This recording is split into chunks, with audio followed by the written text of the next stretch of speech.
धीरेंद्र शास्त्रीने जे छत्रपती शिवाजी महाराजांच्या आणि रामदासांच्या संबंधाबाबत जे विधान केलेलं आहे, संबंधाबाबत म्हणण्यापेक्षा त्यांनी असं सिद्ध करण्याचा प्रयत्न केला की रामदास हे छत्रपती शिवाजी महाराजांचे गुरु होते आणि छत्रपती शिवाजी महाराज युद्ध करून थकल्यानंतर त्यांनी ते आपल्या गुरुजवळ गेले आणि आपलं मुकुट त्यांच्या पायाशी ठेवून त्यांना विनंती केली की आता मी खूप थकलेला आहो आणि हे जे राज्य आहे हे राज्य तुम्हाला हवाली करतो, आता हे तुम्ही सांगा. त्यावर रामदासांनी असं म्हटलं की तुम्ही मला गुरु मानता, तुम्ही माझे चेले आहात, तर चेल्याचं जे काम आहे की गुरूंनी दिलेली आज्ञा तुम्हाला पाळावी लागेल आणि मी अशी आज्ञा करतो की हे जे मला जे दिलेलं राज्य आहे हे आता माझं राज्य झालेलं आहे आणि हे राज्य माझ्यातर्फे तुम्ही चालवावं असं मी तुम्हाला आदेश देईन. आता या संपूर्ण घटनाक्रमामध्ये धीरेंद्र शास्त्री किंवा त्या विचाराचे जे लोक आहेत, जी विचारधारा हजारो वर्षापासून ह्या देशामध्ये काम करून राहिली, यांना हे सिद्ध करायचं आहे की छत्रपती शिवाजी महाराज जे काही त्यांचं जे काही कर्तृत्व, त्यांनी जे काही इतिहासामध्ये ज्या कर्तृत्वाची नोंद झालेली आहे ती नोंद जर कदाचित जर रामदास स्वामी हे जर छत्रपतींचे गुरु नसते तर त्यांना हे सर्व जे आहे हे एवढं कर्तृत्व दाखवता आलं नसतं.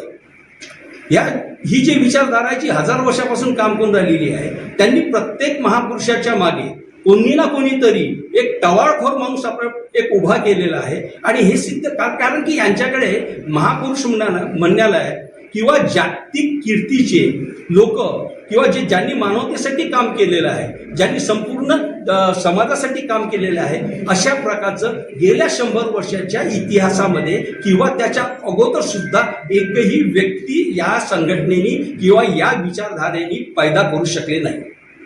त्यामुळे जिथे जिथे महापुरुष असतील, ज्या ज्या समाजामध्ये महापुरुष असतील, ज्या ज्या ठिकाणी महापुरुष दिसतील त्या ठिकाणी आपला एक छोटू भैया नेता किंवा छोटू भैया महाराज त्याच्यासोबत द्यायचा आणि इतिहासाची खोडतोड करून इतिहासामध्ये हे सिद्ध करायचं की तो आमचा जो माणूस जर नसता तर तुमच्या शिवाजी महाराजांनी स्वराज्याची निर्मिती केली नसती. आणि हे आजच चालू नाही आहे, याच्या अगोदर सुद्धा. आता याच्या मागे आणखी एक फार मोठी भूमिका आहे जी सर्वसाधारण लोक समजू शकत नाही. म्हणजे बहुजन समाज एक तर शिक्षण किंवा शिक्षणाच्या ऐवजी पुस्तक वाचण्यामध्ये फार कमी लोक आहेत. परवाच्या दिवशी जी हेडलाईन आलेली आहे, म्हणजे इंग्लिश पेपरमध्ये सुद्धा असो, मराठी पेपरमध्ये एक फार मोठी हेडलाईन आलेली आहे. धीरेंद्र शास्त्रींची म्हटलं ती एक मोठी, हा रेकॉर्ड झालेला आहे सर. हा 50 वर्षांनंतर हीच हेडलाईन पेपरमध्ये आलेली हीच हेडलाईन दाखवून त्याच्यावर पुस्तक लिहिलं जाईल.